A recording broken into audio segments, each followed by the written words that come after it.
They can't keep getting away with it! I've noticed VR games come in one of a few conventions. The first two are either the most excessively realistic firearm you've ever operated, and the second is swinging a stick. It seems like when shit hits the fan, shit being my Knuckles controller, swinging and shooting are the go-to VR mechanics. The next convention is what I like to call real life, but cheaper. Driving, cooking, construction, you know, activities you could technically do in analog reality. What? What, you think I can't woodwork? I've built a wall before.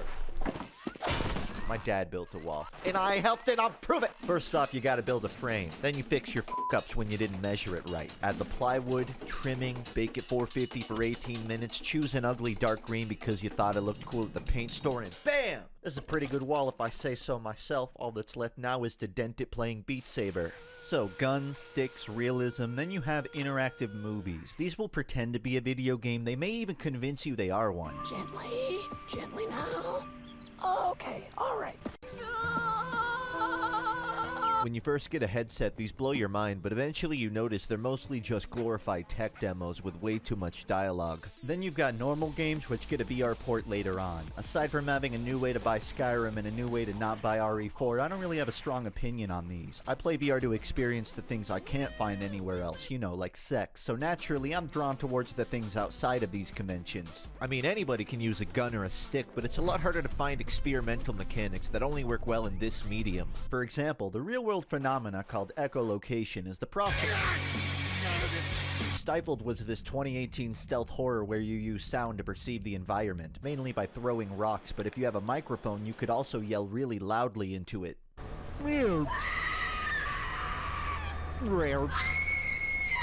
It also supports VR, which they advertise with the cadence of a Windows firewall notice. Echolocation works really well when you have a physical play space to turn around in, and throwing objects fits perfectly into a control scheme built around physically swinging your arms. On paper, this should be like the definitive VR experience. It's got body immersion, depth perception, and non-conformity to conventions. All you use your hands for is walking, which doesn't make sense. That's what feet are for. The truth is, this is a really bad VR port. For starters, you pick up rocks by staring directly at them and pressing B. You also toss them by pressing B. 24 years of windmill exercises only for Stifled to give my upper body a rain check. You stealth around listeners by baiting them with sound. It's real scary. Makes me wish I had a soft miniaturized version of my own head to hold for protection. If only, right? Sometimes you're wading through inhabited waters to flip a switch or a lever, each footstep announcing your presence to whatever lies below. That's a quarter of the game, everybody. The rest is walking around a house. Oh, my Doug Walker cosplay. The movement, the mechanical depth, the story. I can't even tell if this is part of the story anymore. I think the game's just actually broke. Avoiding a pessimistic outlook, I'd describe this as delightfully undercooked. Garlic powder. I do think this concept of sound-driven design holds a lot of promise as a VR game. Throwing things, narrow spaces, horror elements, it's a great concept, but an iffy execution. I rate this Christmas with Weezer. Oh wait, they made a movement shooter. Well, in that case, Red.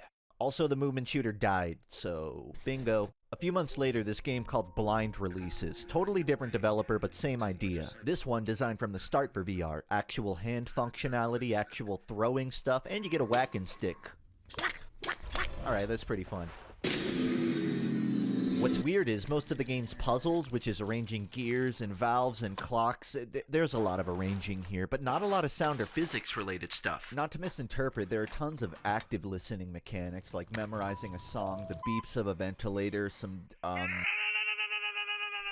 You definitely listen a lot, but the echolocation ends up totally perfunctory to the rest of the game. You're barely ever throwing stuff. You can't pick up objects remotely, so you have to physically walk up to them, and even when you do, there's no storage system, so eventually your fingers get so tired of holding the controller, you just go back to whacking anyways. It's like being in an escape room with a flashlight you have to slam against the wall every 6 seconds. If you're gonna run with this blind concept, it'd be cool for it to be a main staple of the game. Let me throw rocks down holes. Let me toss an alarm clock on a pressure plate, and some enemy that chases sound runs after it. Something that facilitates the name of the game. Speaking of, you'd have to be blind to not pick up this music box. You wind it up to find tuning forks. It's a pretty clever sound puzzle about blending visible light and letting a Dark Souls hollow out from prison. Pretty much the only good sound puzzle in the game. The rest of it is a grimdark, unskippable cutscene which I spent dancing through, but basically your mom was abusive, so you Germaned her through a window, and now there's a sound demon chasing you in the last level, but wouldn't you believe it?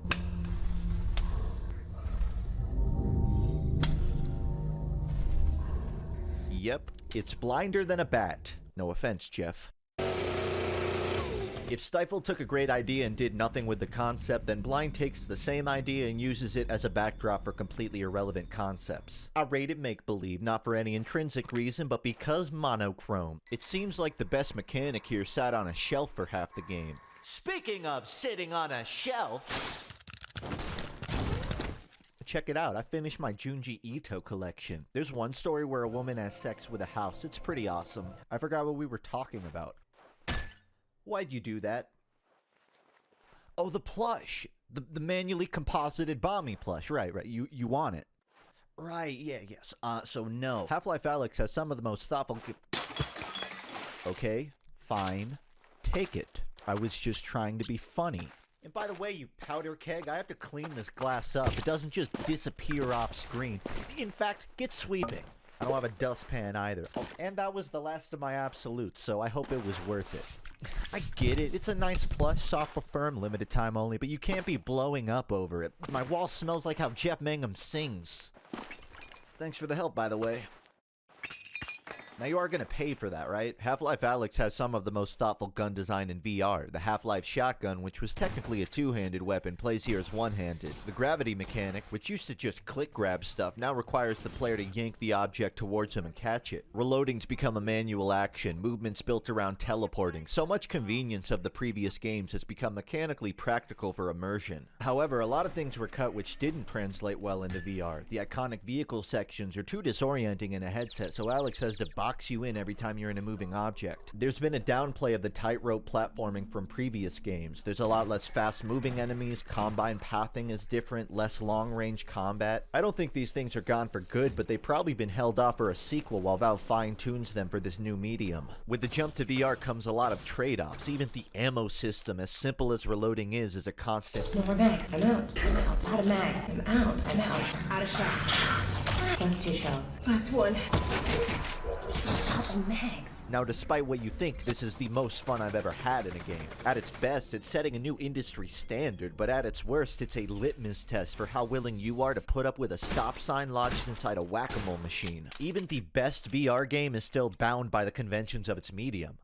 Well, almost. There's actually one level which is an exception to this, and not so coincidentally, the most talked about level in its coverage. I'm giving you a warning before I spoil this to go play Alyx yourself, or skip it, or watch one of your internet pets play it, whatever fits the budget. Last chance, you ready? Okay, so the best level in Alyx is the explosive cave. No, I'm really gonna spoil this game now, though.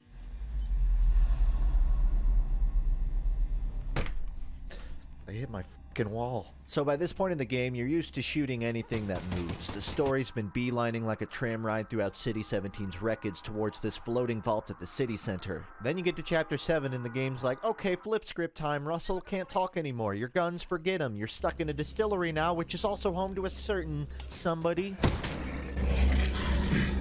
Thanks. What the hell was that? Oh, that's Jeff. Right off the bat, the game conveys that Jeff sees around using his ears, and he also doesn't die to gunfire. There's also zero melee combat, not a crowbar, copper pipe, or frying pan throughout the entire game. What you do instead is a highly technical mechanic that I like to call yeet the wheat! You throw objects, you make sound, you got environmental puzzles, you got an object storage system. It's pretty much got everything those earlier games were missing, minus the visibility shtick. I actually think that gives them a bit of an edge on Alyx, but what they lack is a conducive environment. Open a cupboard too uncarefully and you'll hear act too slowly and a head crab will... No, stop. Why are you doing that? Why? Tell me. Use words. The only way to spin this valve, that's funny, is to bait Jeff into a freezer and then lock him inside it. But the only way to start the elevator is to open the freezer back up.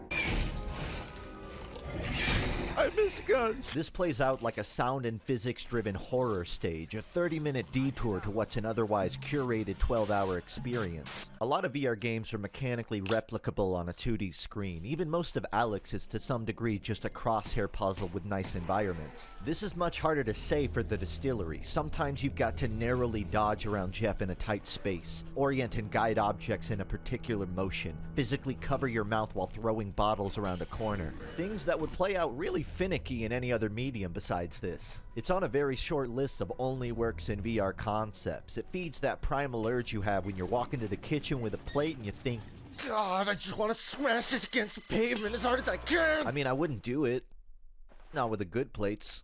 What a solid game. It's a real ultra ego out of a blue, you know? Innovative, but sort of an acquired taste. And yeah, that's pretty much it. Guns and sticks are cool, but I like the weird stuff sometimes too.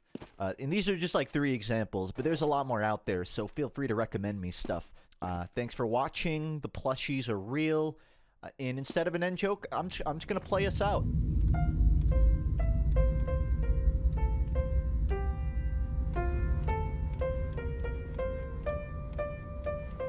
Justin's coming to tell.